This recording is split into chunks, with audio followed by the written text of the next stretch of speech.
I want to make people aware that we should hold our government officials accountable. You know, Dinesh, when somebody lies to us, somebody close to us lies to us once, okay, we deal with it. Second time, we start to get a little leery. Third, fourth, fifth time, hey, come on, enough. You know, you don't want to be involved with that person anymore. You cut them off.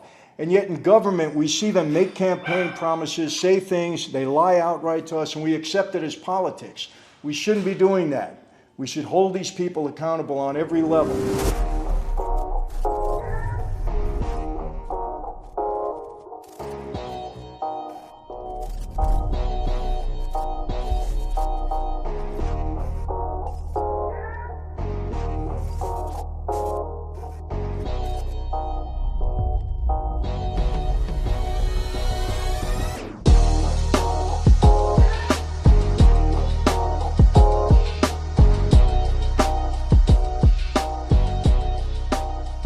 Hey everyone, welcome to another Sit Down with Michael Franzese. Hope everybody is doing well. All is blessed on this end. Praise God for that.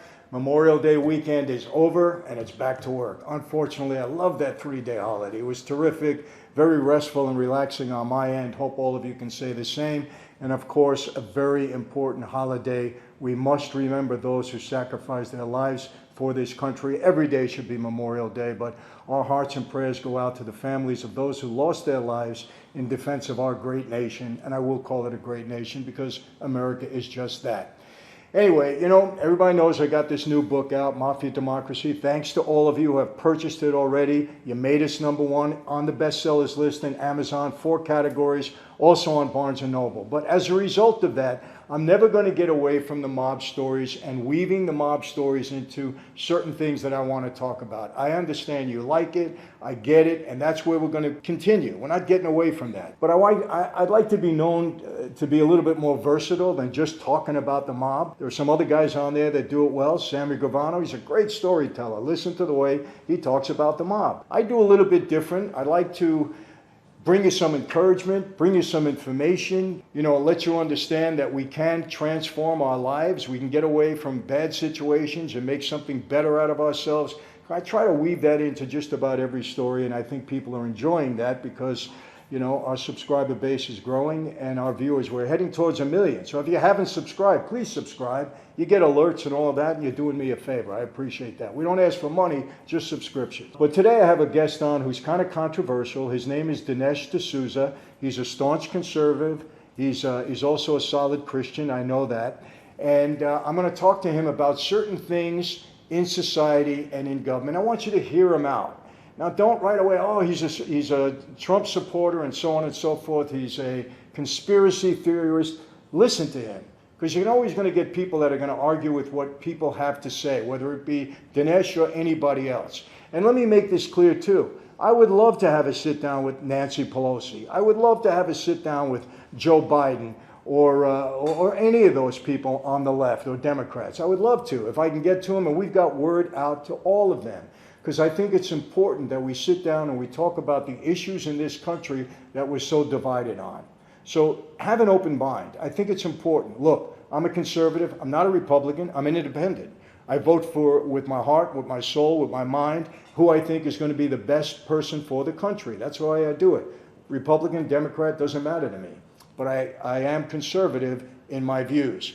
Now, again, people like Bill Maher, we got word out to him. Would love to go on his show or sit with him. Elon Musk, of course, I probably won't get to him, but if I could, you know, Democrat, now all of a sudden he's got everybody against him because he wants free speech on Twitter. Amazing. But I would love to sit down with these people. So today, I'm going to sit down with Dinesh, and I want you to hear us out, you know, listen to what he has to say. He has a very controversial documentary film out called 2000 Mules. I know a lot of people on both sides that have watched that film with an open mind and have come away really scratching their head. Did this really happen? Because people, let me tell you something. If there was fraud in this election, I keep saying if there was fraud in any election, you're going to see the demise of a democratic republic. If we don't have fair elections, we're done. Now, again, I'm saying if.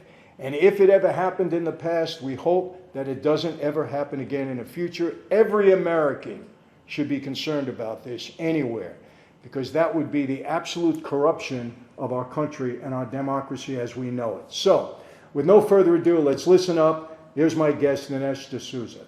Anyway, Dinesh D'Souza, really a privilege to have you on. I have followed you now for years, and I have a lot of respect for what you've accomplished, what you do. You've written over a dozen books. You're a very accomplished documentary filmmaker, which I have a lot of respect for. I'm involved in the industry a bit, so I know what it takes to put something like that together, and you've done many very, very successfully. You've been a policy advisor to Ronald Reagan, and one of the things I respect and enjoy the most is your views on Christian apologetics. I am a Christian, very into apologetics. I know you've written 2 books, What's So Great About Christianity and Life After Death, and I've ordered both of them now. So I've breezed through them before, but now I'm really going to get into them. So it's a pleasure to be able to sit down with you. And this is a sit down. It's not really an interview. We have conversation. In case you don't know, in the old days, back in the day when I was involved in a life, we didn't have meetings. We had sit downs. So this is your first. Yes, absolutely. I'm looking forward to it. And boy, yeah, you've put forward there quite a range of topics, so we can go in any direction that you want. Well, you know, Dinesh, a lot of my viewers, you know, what I tried to do in the book, and we'll get into that, is really make people aware of what's going on in our government today. And, you know, I just turned 71 years old, and I can tell you this. I have never seen our country so divided in my lifetime as it is now. And, you know, I want to know how you feel about that, because, look, we've always had different political parties, Democrat, Republican, we understand that. But now there is such a pent-up animosity. There's so much, you know, vile things going back and forth with each other. And it's always been my opinion that this all starts at the top and then it trickles down. And I want to know how you feel about that. I mean, I certainly agree that I think that the problems in our country come out of bad leadership. This is not a case where there's a problem with the American people. The problem is with bad leaders. Now, the reason that I think we have the deep vein of division, and it's a different type of division. Remember, democracy does rely on division. We wouldn't need 2 parties if everybody agreed. You wouldn't have competing guys running for office if everybody agreed. So division of a certain kind is good. So then the question becomes, what is good division as opposed to bad division? Well, I think good division is when you have 2 sides and they agree on the goal, but they disagree about the means. So they agree, we want to go to Chicago. Now, should we take the bus or should we take the train? And the Republicans say, why don't we take the bus? It's cheaper. Democrats go, why don't we take the train? It's faster. And so that's a disagreement, and you put it before the people and they decide, okay, well, we're going to go with the Republican solution this time. And that's how American politics has been and should be. Now, I think what's different today is that you've got 2 sides. And if you listen to the leaders, they do not have the same destination at all. One wants to go to Chicago and the other wants to go to San Francisco.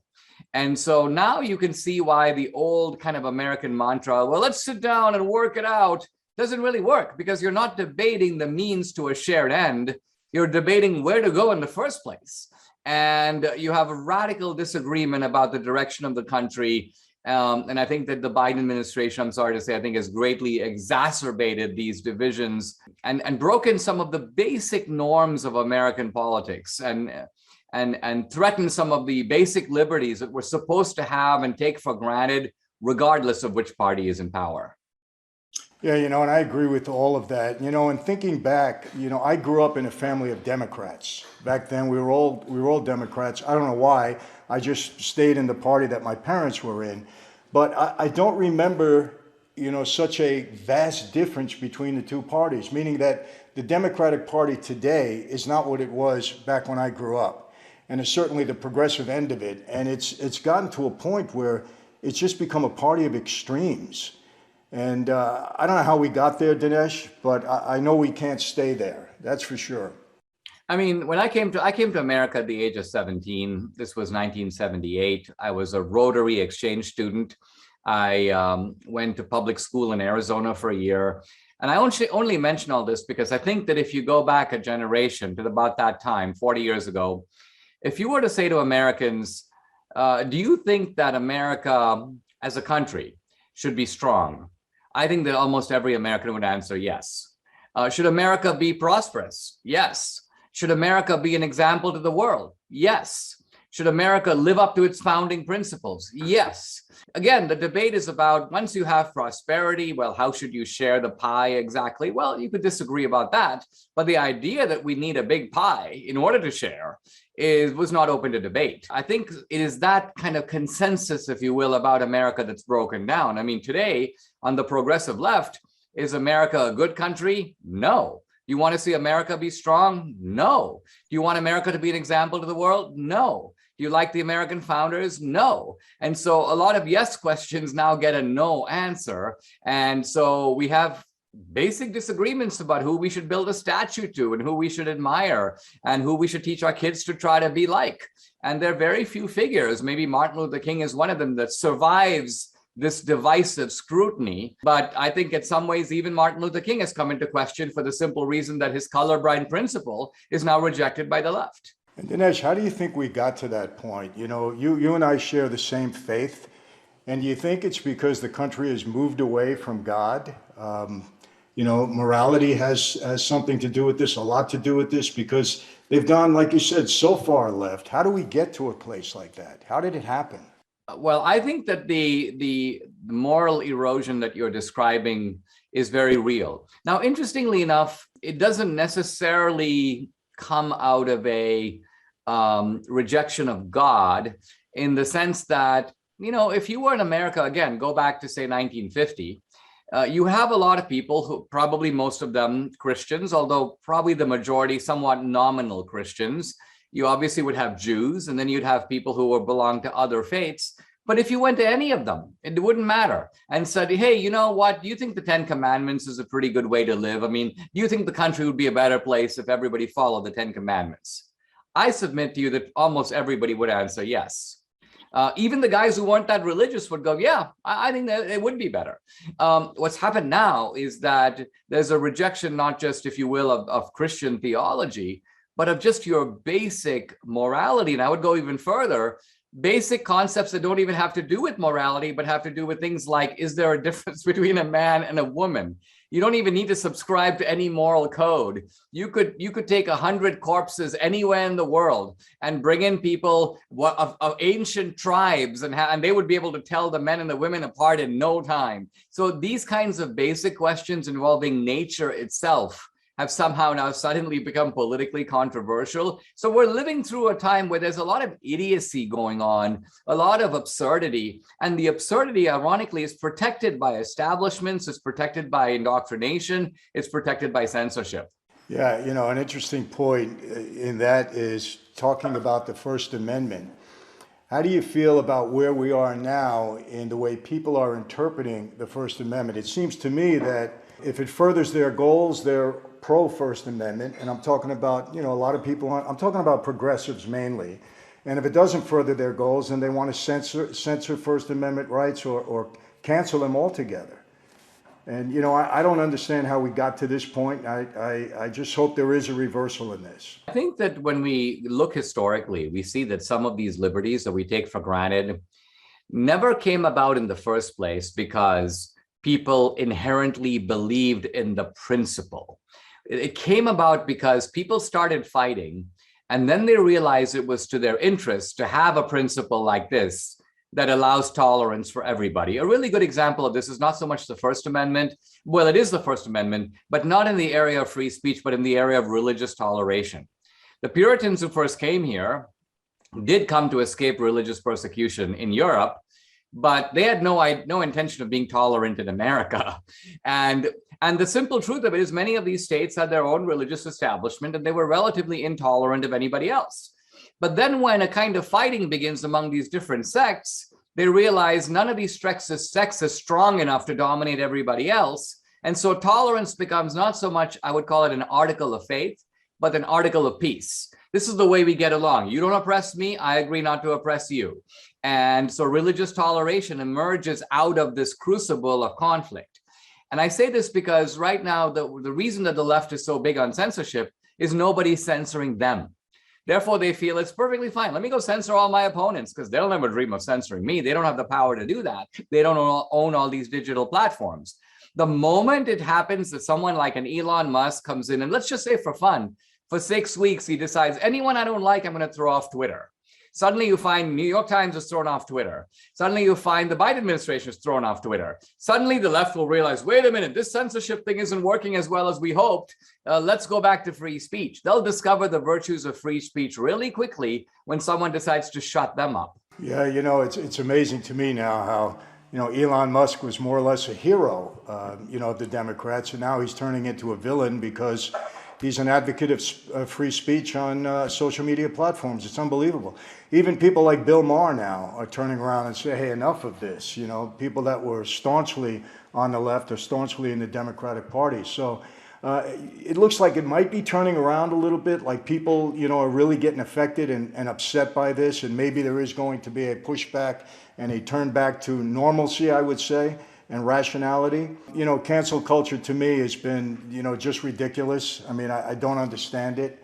And I don't, but like you said, if it starts happening the other way, then we'll see a pushback from that side. But, another topic for me, immigration.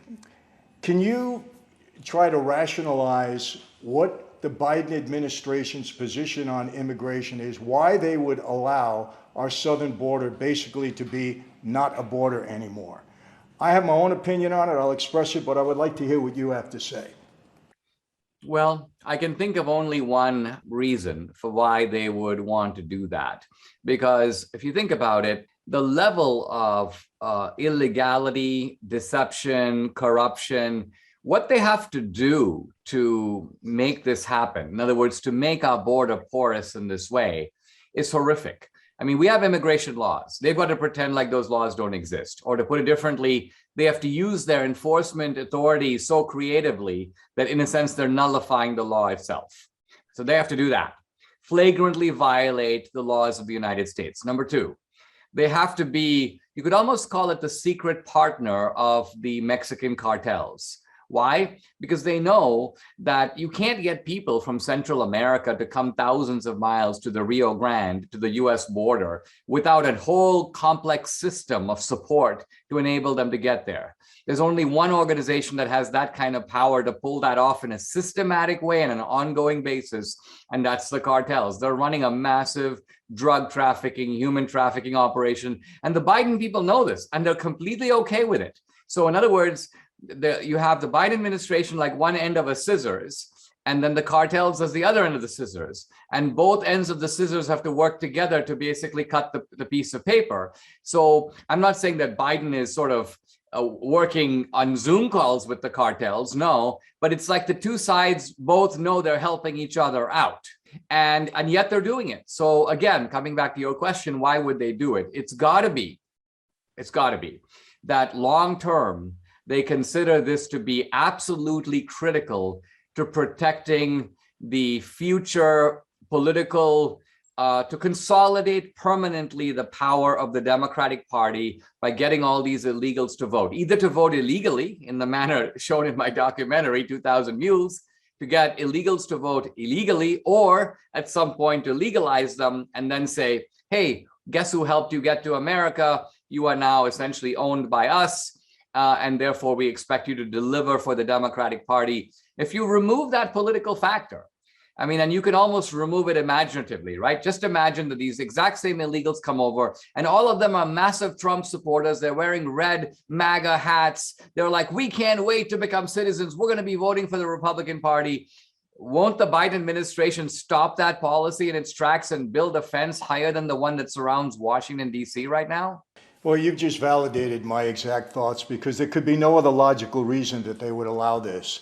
And I believe, too, that they're going to be sending, come the next election, they're going to be sending people out into these communities where they're putting people late at night, dispersing them throughout the country, and they'll be sending people out to tell them, hey, it was the Biden administration and the Democrats that allowed you to come here. Make sure you vote this way so you can stay here. That's the only logical reason, because I don't believe that they care so much about these people. And don't get me wrong, like you, I mean, I totally agree with legal immigration and allowing people to come here. And of course, asylum seekers, if they do it the right way, everybody's for that. But there can only be one devious plan that they have to bring these people over. And I'll tell you why, to me, it's personally offensive. I spoke a couple of months ago to about 800 undercover border patrol agents from the state of Texas. And they told me, Michael, we're not even getting 10% of the illegal opioids and fentanyl that are coming over the border. Not even 10%. And they showed me, Dinesh, a block which was maybe 2 feet by 2 feet square of fentanyl. And they said, Michael, this amount of fentanyl can kill the entire population of the world, 7 billion people. This is what they told me. And they said, it's coming over, rampantly across the border, and we can't stop it. And when I thought of that, I've had, personal issues in my family, not myself, but with drugs, and it's something that I just detest. And to think that the administration knows that this is happening, the Border Patrol is telling them, obviously, the mules are coming across, not only with, human trafficking, but obviously with a lot of drugs. How do they consciously allow this to happen? And that's why I'm saying there's got to be such a breakdown in morality at the top to allow this to happen to people in the United States. Now, we had a personal issue in our family with somebody that died of an overdose of fentanyl. And, perfectly nice kid, just was an athlete that was taking opioids for an injury, got the wrong set, boom, gone. So I just don't understand how these people can do something like this, Dinesh. It's beyond my comprehension.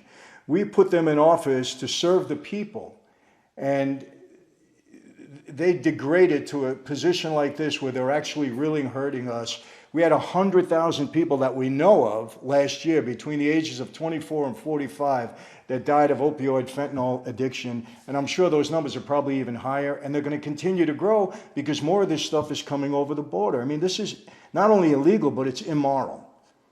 Well, I think that part of what I've realized in politics, and I've been in politics now since my college years. As you mentioned, I was a young kind of Reaganite going back to the 1980s. I served in the White House. And in those days, I had a very civics book idea of America. I thought of them, if you would ask me, Dinesh, what's the two-party system in America? And I'd be like, well, it's almost like a debating society. You got these two sides. They have honest disagreements about the direction of the country. They lay them out before the American people choose.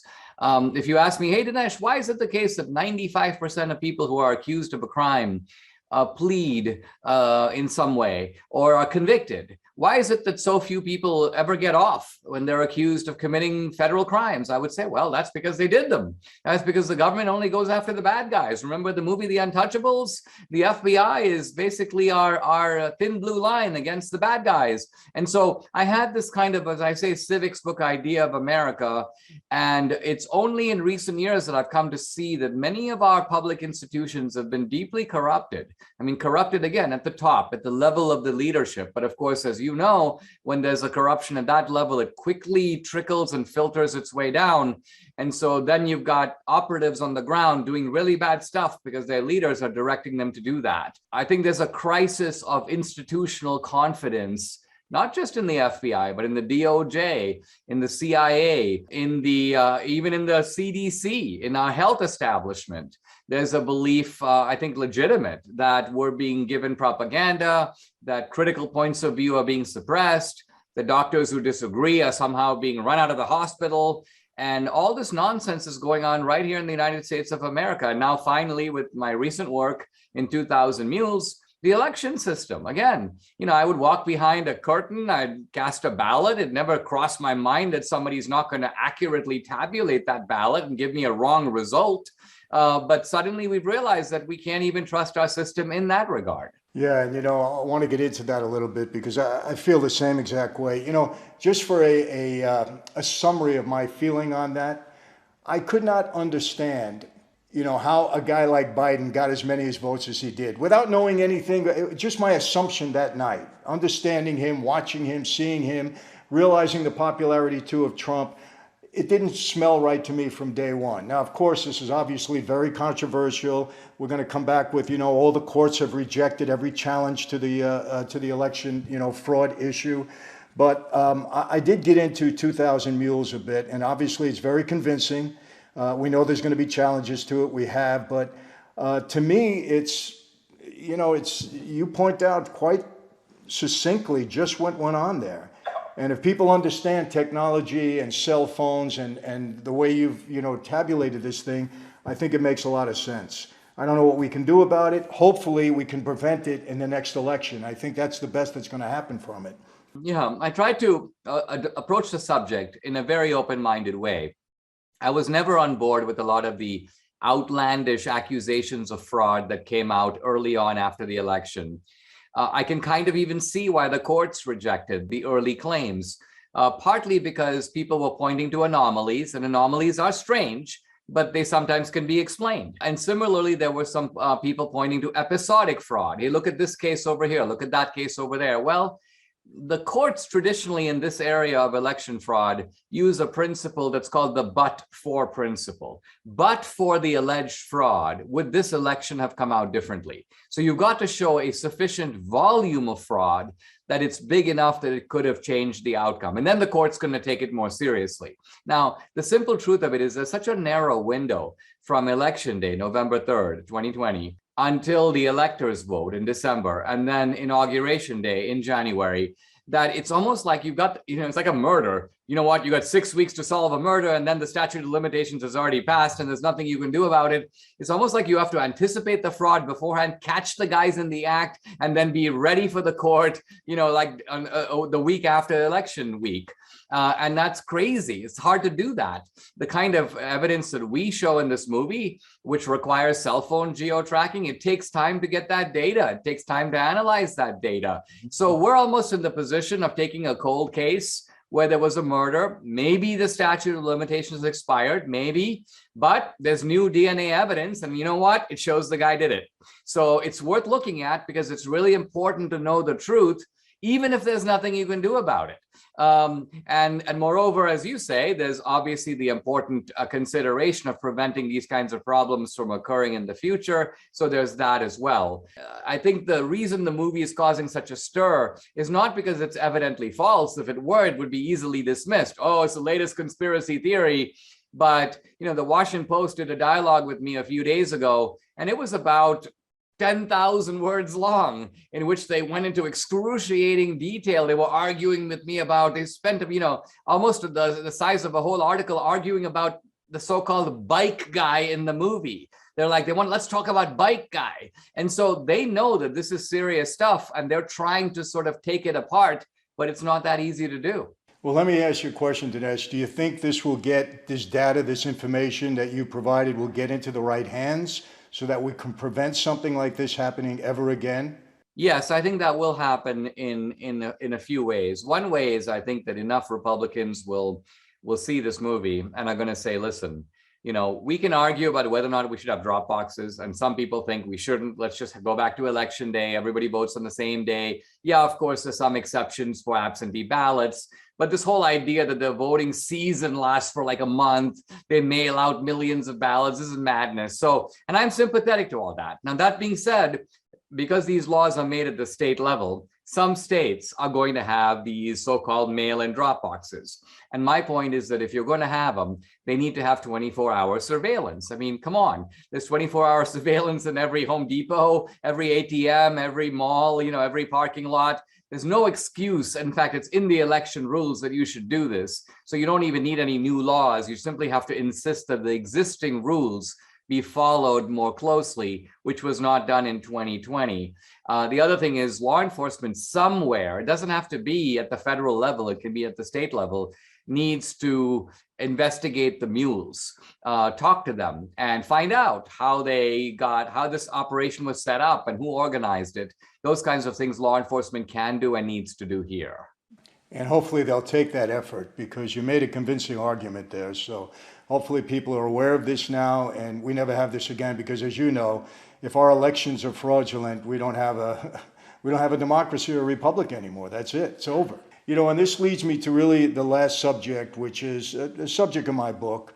You know, you know where I came from. I spent 25 years, Dinesh, on the street, Cosa Nostra Mafia, and we had a very Machiavellian ideology. It was all about power and control.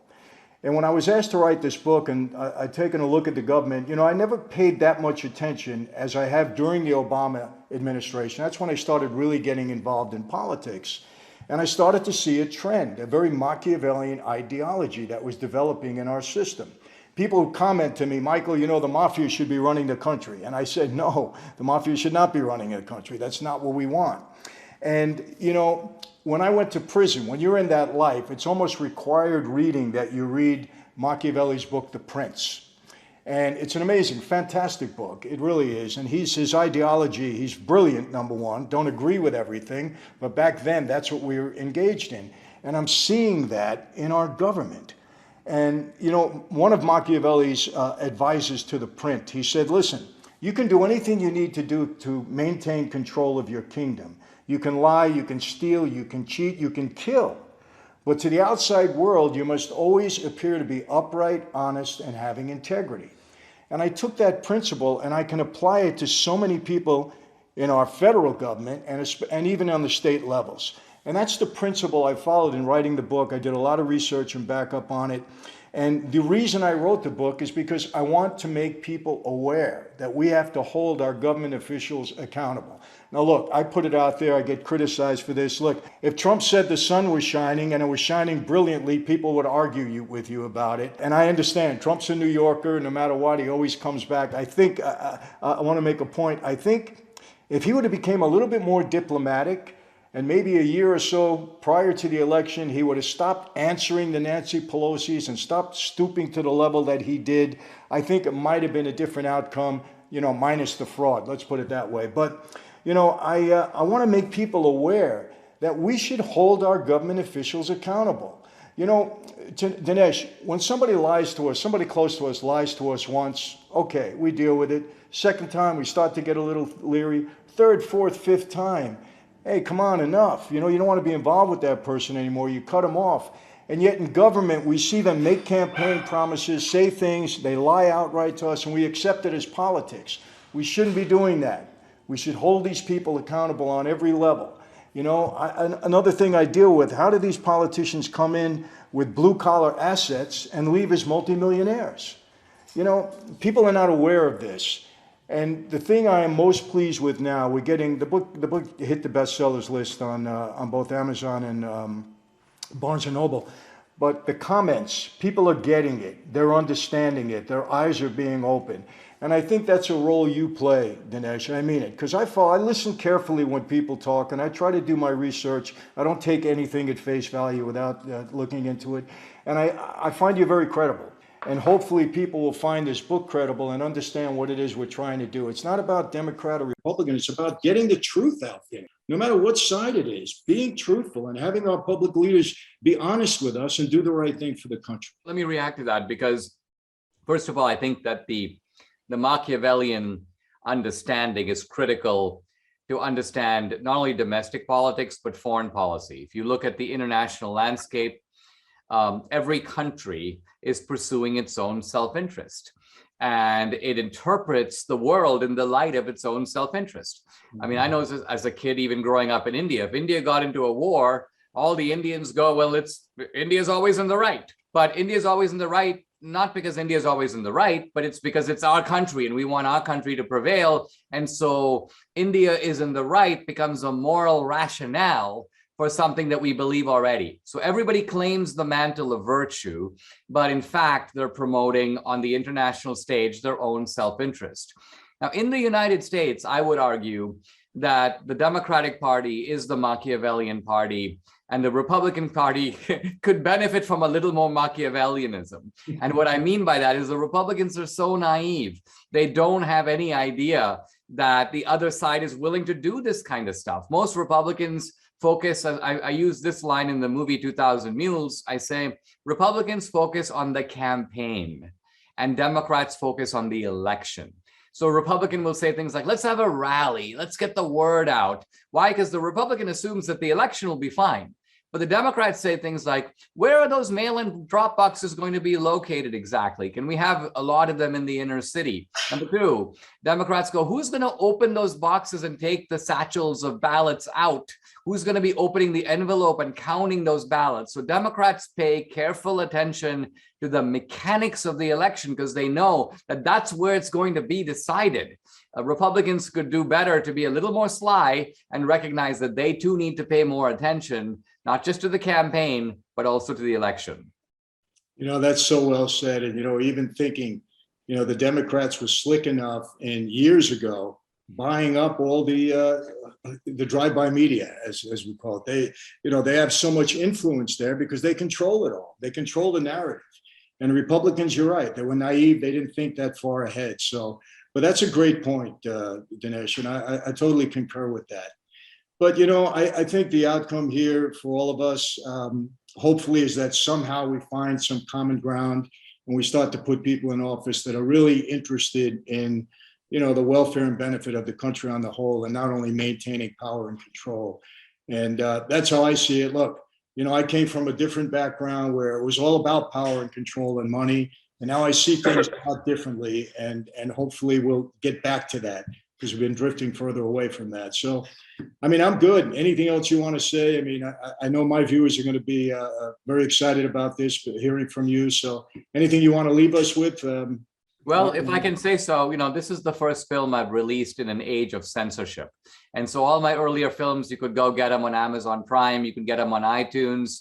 But with this film, it's been strange, right? I cannot release a trailer on YouTube. I can't advertise it on Facebook.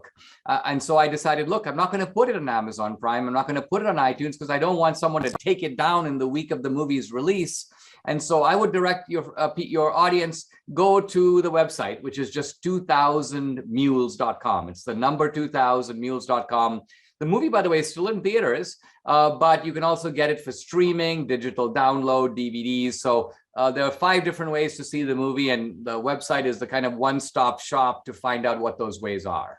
Yeah, and I would definitely urge all my viewers to go out and get it. It's tremendous. And, some of the resentment for that would be that I think the Roots of Obama's Rage was one of yours. I think was the highest grossing domestic documentary of all time, if I'm not mistaken. Yeah, it's actually number 2, just right behind Michael Moore's Fahrenheit 9/11. So he's number 1, but I've got like number 2, number 6, and number 8.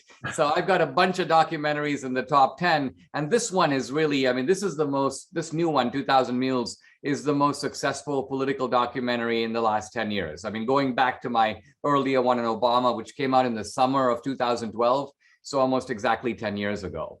Well, I can tell you this. I know several people that have watched 2000 Mules, and extremely convincing, and they've come away with a different point of view. Some that were on the fence about the election have now made up their minds. So look, that's a great service to our country. We appreciate that, and hopefully, like I said, it's going to be used to deter any action like this ever again, because if we don't have a fair election, we don't have a democratic republic anymore. So thanks for your efforts in that regard, and thanks for always putting the truth out there, Dinesh. Really appreciate it. Hey, I really appreciate it and enjoy talking to you, and thanks for having me on the program. All right, same here, my friend. You take care then. That's it for today. So, how do I always leave you? Same way, people. Be safe. And I really mean that. Be safe. We have some tough cities around the country that are experiencing some terrible things. Be safe, especially you ladies. Be healthy. Take care of yourself. It's good advice. Everybody knows that. God bless all of you, even those of you that are struggling with decision. I know that, especially all of you, I should say now. Hopefully you come up with the right decision in your mind and you're not faced with this. That's what I pray. So be safe, be healthy. God bless all of you. Yes, I'll see you next time.